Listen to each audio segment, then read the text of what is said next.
Assalamu alaikum wa rahmatullah. As we welcome you back to the special broadcast that is coming out of Lenasia this morning. And we are talking to the family of Shiraaz Mohamed, the photojournalist who was kidnapped in Syria, and subsequently the pleas for help. And that is the reason why we are here today talking to the family of Shiraaz Mohamed. Shazia, before the break, I mentioned that efforts and many efforts have been made over a period of time to try and secure the release of Shiraz. And the fact of the matter is, he was with the Gift of the Givers. He was part of the Gift of the Givers initiative to go out and do what he had to do. And there's also been other parties that have been involved. I suppose you must have got in touch with the likes of our government, the Department of International Relations. And I just needed to understand the effort on the part of obviously the Gift of the Givers, and also looking at it from a government's perspective as to what level of support the family is getting. Brother, initially when Shiraz went missing, I made contact with Gift of the Givers. Shiraz was on the phone with me um, just before he was detained or taken, and he suspected something was going wrong. So, in the matter of days, and I couldn't reach him, so I then contacted the Gift of the Givers person that I knew was with Shiraz prior to his leaving the country, and from the get go, Gift did not play the role they were supposed to have played. I need to mention that, and I know the family has. We've always kept quiet about this, um, for for for for reasons of just being decent. But they frustrated every effort I made because from the beginning I started because I wasn't getting any information, and I found that Gift themselves didn't, were not forthcoming with information whether they knew about what was happening or not. So what I did was I reached out to journalists across the world, aid organizations, anyone that would help, for us to have some kind of picture of what the circumstances were around Shiraz, where he would be, and that kind of thing. So yeah, so it went, and then immediately we made contact with our government as well. And I must say that the Consular Supports Services of DERCO, from the beginning, were able to, gave us the support that I needed, because at that time, the family we were divided. We became separate camps, um, because I was the journalist, and I'm now asking all the wrong or right questions. And I found that we were on a family chat initially, all of us, regarding updates and gives progress with their own investigations. And so we ended up in two camps, and I was seen as the media spy. Um, I was going to cause more harm to Shiraz's life, and the family and I literally split up. So I continued with my efforts. It was a very unfair situation at that time because I am an ex-wife. We are friends. We are colleagues. Yes, but I needed the family support, and then government wasn't taking me seriously because I'm not the immediate family. And but Alhamdulillah, all that changed. And about 6 months ago, I forced the family's hand. I said, "Listen, guys, I was getting all this. We were, with the proof of life was coming through. There were things that were happening, and I needed the family on my side. We needed to make a united effort to bring Shiraz home." Yes, Auntie Shireen, anything you'd like to add on the efforts? And we have been talking about Gift of the Givers and the government. Gee, uh, Gift of the Givers, we were with Gift of the Givers for 2.5 years. In that process, we were split with Shazia. She was continuing with her efforts, and we were with Gift of the Givers. In that period of time, we listened to everything that Gift of the Givers told us, the advice they gave us. When we needed a meeting with Imtiaz Suleiman, we had to initiate that meeting. And then there were times when we couldn't even get through to him. The information he was giving us, I feel it was not all that they were holding things away from us. I know that he did try certain things to help us, but he was not doing enough. He was not forthcoming with us. In this period of time, he has only been to this family's house once. We have got Shazia to thank because she is the one that is giving us that strength. Okay, Allah Rabbul Alameen is giving us the strength, but I make sure that she is with us because I cannot put it into words how difficult it is. You know, if your child is if he is going through this, you cannot function as a parent. You don't know how it is to lay awake at night and cry yourself to sleep. You make dua, you do everything right. Yes, Auntie Shireen, we can understand. But also, Ridwan, I see when we went for the break, you handed me a letter that was written by Shiraz. Now, I see it is addressed to a number of people. And for obvious reasons, I'm not going to mention all the names that are on this letter. But the one point that he made here, and this was addressed to you as well, Shazia, to try and get hold of a journalist by the name of Yvonne Ridley. And he says that her details can be found on the internet, and getting to the stage where he's now desperate, and he says, you know what, try and get hold of anybody who can assist me. And that is the reason why he spoke about Yvonne Reddy, because he heard about what she had basically done when she was arrested in 2001 by the Taliban, and subsequently we know what had happened with regard to Afia Siddiqui and exposing the entire thing. So certainly he has become very, very desperate now. Gee, my brother is desperate to get out of that hell he's in right now. He's asking for the world to help him right now. Just to quote something from my brother's letter here, he says, Imtiaz Suleiman fails to accept responsibility. He failed to provide me with security here, and now he talks of a no ransom policy, and is using this as a branding as a branding marketing campaign for himself. I am 100% certain about what I write about Imtiaz. If it was his son in my shoes, the story would be different. Yes, Jazakallah for sharing that with us. And I've just actually had a whisper actually from our producer here and our station manager that in the beginning there was just a couple of issues that we had raised, Auntie Shireen, and the plea from a mother. Because I think this is very, very important, because at this point in time, it's come down to one thing. It is about money. It is about money, and that is going to bring Shiraz home and nothing else. And we know that there's been some ridiculous amounts of money that has been basically demanded. But we've got to a stage now where we know where we are, we know where we stand, and we know what needs to be done. And as a mother, I know you want to send a message out to Shiraz. I know you are going to plead to the world that, listen, please, you need to help. It's my son. Gee, Shiraz, my plea to the world is for more help from our government, from our organizations, from anybody out there, government overseas, anybody that can help Shiraz, whether it be business people, whether it be organizations. We need help urgently. Shiraz's life depends on this, please. This is a desperate plea from a desperate mother, a desperate family. If we do not help Shiraz, Shiraz will not make it. I am pleading to the world for help. Help us to save Shiraz. Shiraz, Mommy did not forget about you. I love you, my son.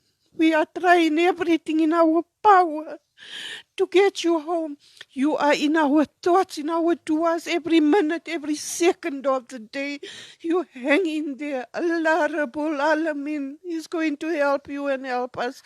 Inshallah. People out there, help me to save my son, please. Jazakallah. My brother, I want to bring it down to the purpose why we've got why as a family we've decided to speak up is that we are sitting with a situation now in that we need to raise 700,000 US dollars. That is the bottom line. We have had the help we needed in terms of Shiraz's location, in terms of Shiraz's where he is and who has him. We are through our negotiator dealing with the group. So we're at a pivotal point now when the game can change. But to have Shiraz and to win this race, we're going to need the South Africans, the world, our Muslim community, who've been very silent, I must say, until now. We need everyone to come to the. We need help to get Shiraz back home. On the 23rd of September, we received a video, a horrific video, where Shiraz was being tortured, but because we were unable to meet certain demands at that time. So right now, to avoid further videos being circulated from the group, we've reached an understanding with them that from 4 million euros and a range of other previous demands over the period of time, we've now at a pivotal point where we need to come up with 700,000 US dollars. It's a huge, and that money is not for as a ransom. That is for his upkeep, for his maintenance over the years period of capture. I was given to understand that Shiraz may have possibly have been sold from the get-go, and he's been with the group. So however, it's he knows exactly what happened to him. But right now, we are needing this money. So that's the help. That's our appeal. That's our plea. Today, this morning, it's a Jummah morning, and we're asking you as a family, to your viewers and to whoever's listening and watching this, please help get Shiraz back. He's a strong guy, but you can't take that kind of psychological warfare that's been happening, the kind of trauma he's been put through. He can't take much more, and neither can we. It's been too long. It's 11 days today. So we want to try and conclude this, and you out there can help us. International organizations, whoever you may be. I want to give my also gratitude to people that I met and who network with me from 2017, and it's all those relationships that have culminated in this point where we were able to be at the right place with the right people and who had Shiraz. So I leave you this morning with that appeal. We need the money, and also and there's a relief. There's a bank account that hopefully by the end of today, inshallah, we will have the details. A relief fund account has been opened in the name of Shiraaz Mohamed. So once we have the details, and if people are willing to assist, to contribute, I know this is large amounts of money, but every 50 rand, every 1,000 rand, everything adds up to help us bring Shiraz back to his mummy and his family. Yes, Ridwan, I'm going to come back to you and see you did put up your finger. And I think also, Shireen, what you mentioned to me, and I'm quite surprised, which obviously, I thought to many of us, we thought it was a kidnapping. But what you mentioned is there could have been a possibility that he could have been sold off from one group to the other. So now we're talking about a clear case of trafficking at the expense of Shiraaz Mohamed. That is possible. Like I said earlier, we don't know the exact. There's a lot of things we can say now that we've heard, that we've spoken to people, but does it really matter right now? This is happening. It's real. The human trafficking is happening. It's a very sad fact that someone in Lenasia, one of our very own, is actually at an international level being in this position. So that's yeah, it could well drug. Talking about drugs, the human trafficking is a very real issue, and we never thought for one moment that Shiraz or the Mohammed family would be victims of that. Remember, we are all victims. We are all victims. Yes. Uh, Ridwan, you wanted to add something? Gee, brother. Back to our appeal for people to help us with funds. To our understanding, you are allowed to use zakat money to free somebody from bondage. You are allowed to use the interest in your account to free someone from bondage. So we're appealing to our organizations. We have appealed to you before. We hope you will come through to us now to help us. We are appealing to the world. It's our desperate plea. We need your help. We need everybody's help. They are going to kill my brother there. We cannot allow that. As my brother, I will do everything. As a family, we will do everything we can to help him. We have not forsaken you, my brother. We will stand up and we will fight this thing. We will never give up. Yes. Auntie Shireen, as a mother, and I know the last 3 years haven't been easy for you. When you go to bed at night, when you lie back on your bed, and I'm sure you haven't had a decent night's sleep in the last few years, and coupled with it, obviously you've had to endure the pain of a heart attack in the interim as well. So it certainly hasn't been easy for you health wise and mentally as well. And I'm sure it's taken quite a toll on your health and your well being as well. As a mother, you go to bed at night, you try to close your eyes. What do you think of?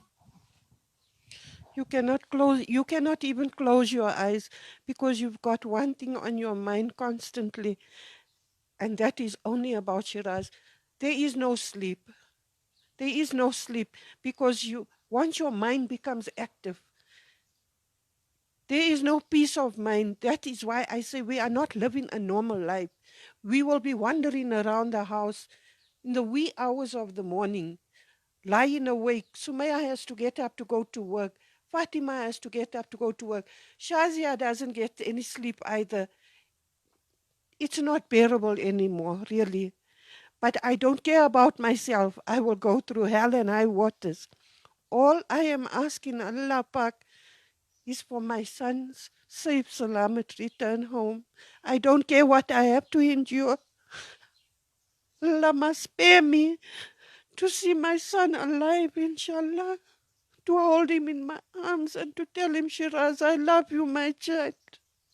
That is my wish, Allah Rabbul Alameen, on this day of Jummah. Answer my du'as, answer my du'as, answer our families' du'as. Jazakallah. Auntie Shireen, it's an emotional moment. It's a very highly emotional moment for you. But I just want to take a step back. And having given birth to Shiraz, watching him grow, and as a young boy, I suppose a lot of memories flash through your mind, the joy, the happiness, the comfort that Shiraz has brought in your life. At times, that is what keeps me going, the good times that we had. But I also feel very saddened at the time that is being taken away from us, spending that time together, because that is time I will never ever get back. Time spending with my son. Shiraz is the coolness of my eyes. I need my son. I need help to get my son. I am pleading. We cannot do this on our own. We need the world to help us, please. Yes. And Shazia, for you as well as, obviously being the ex, but as you mentioned that you've been colleagues for a while, so you've known each other very well over a period of time. And I'm sure there's been some great moments, it's wonderful moments, some happy moments between the two of you. And if you could recall some of those. I think Shiraz can be quite the comedian.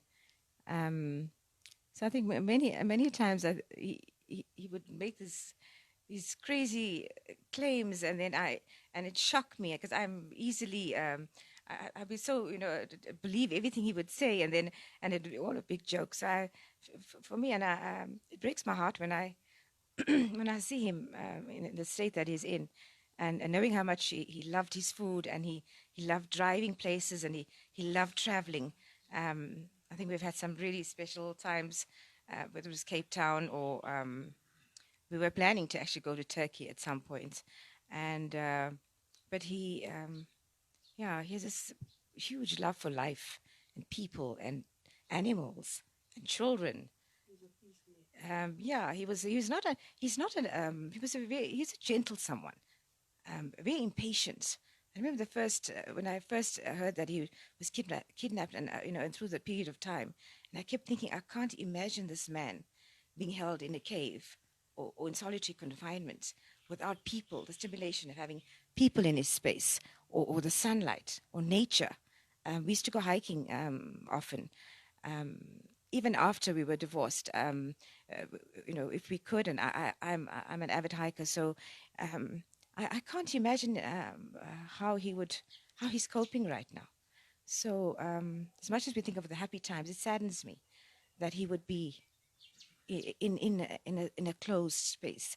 He's somebody who needs he needs to run. He needs to be out there. He's always driving somewhere, going somewhere, um, and he loved his food. I will say that again. So I remember looking at the previous video we received, and there was this like a piece of naan or something, and some dried tomatoes on the floor, and I'm that really broke my heart, because he's not that person.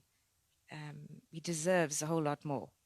So yeah, so I really would love to see my friend back home. Well, I'm sure you do. And in fact, I actually Googled before I came, and I picked up this picture with one of Shiraz and smiling, and the full beard. He had the Palestinian scarf over his shoulder as well. And he was just extremely happy. He looked so pleased. And, when we saw the video that it circulated in August again, we were talking chalk and cheese. And really, I'm sure for you as well, personally, to see your brother in that condition, not a happy sight and not an easy sight either. Gee, definitely not an easy thing to look. The last video I didn't even watch. I don't have the heart to see my brother in that condition. My brother, in my eyes, is how you described him now, is how I know him. That's my brother. What they have done to my brother is not right. It's nobody should go through that. No human being should go through that. It goes against everything. You cannot treat somebody like that. It is inhumane to treat somebody like that. But inshallah, my brother will come with the help of our people, with the help of the world. He will come home. And he says here in his letter, Maf, back to Shiraz's letter, I need you all to be sharp.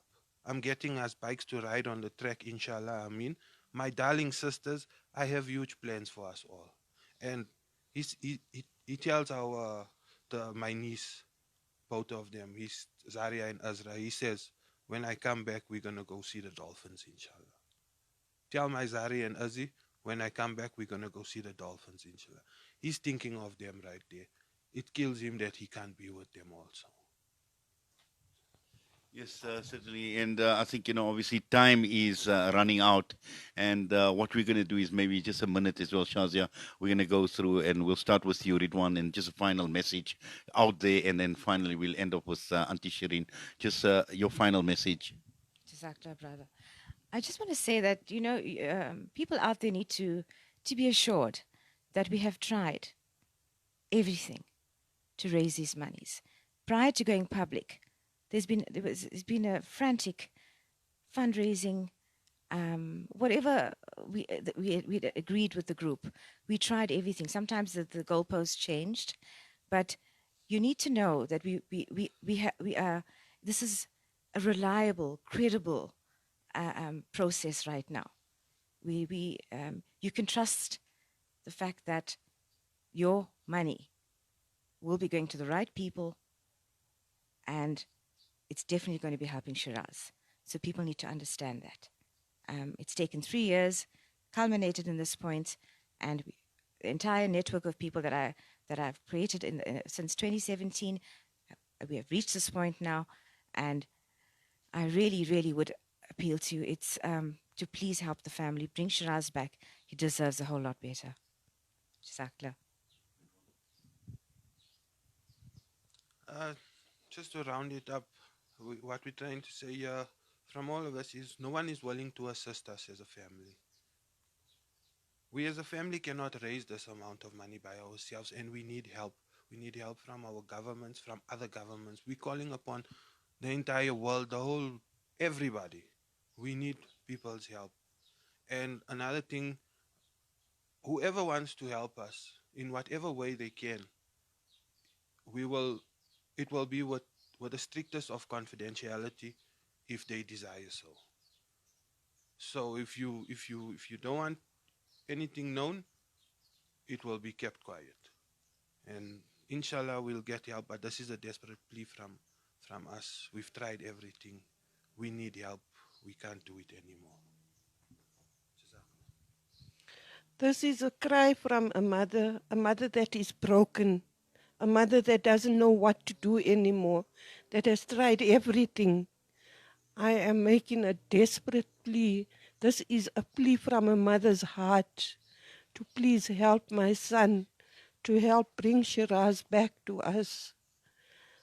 Help us, please. We need help. We cannot do this on our own anymore.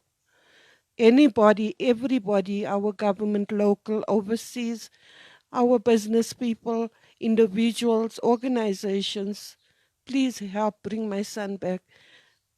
This is a plea from the bottom of my heart. This is a desperate cry out for help. Please help Shiraz. Bring my son back to me. Jazakallah.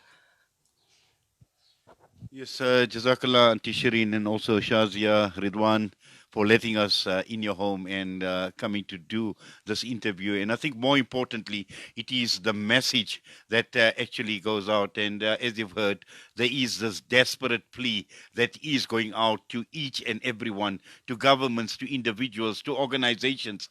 This plea is going out to help save Shiraaz Mohamed. $700,000, as we heard Shazia mentioned, and banking details. Yes, a bank account will be ready, and I'm sure that will be communicated to us. We will put out those banking details as well. But this is now a final plea of desperation from the family, and I'm sure it will continue as well. But it is a day of Jum'ah. It is a day where we open up our hearts, we open up, we lift, we raise our hands to Allah subhanahu wa ta'ala. We make dua being the most powerful weapon. We make dua right now as we are sitting here in the house of Shiraaz Mohammed. We make dua that Allah subhanahu wa ta'ala grant him ease, Allah subhanahu wa ta'ala grant him comfort, and I think more importantly, Allah subhanahu wa ta'ala grant him freedom so that he may be united, inshallah, with his loved ones. And with that, we signing off. And to the viewers on Facebook and also the listeners at Salam Media, Al Ansar, One Nation, 88.9 FM out in Polokwane, it's been wonderful being in your company this morning. And this obviously is not going to be the end, that we will be hearing of this. And from time to time, we will be providing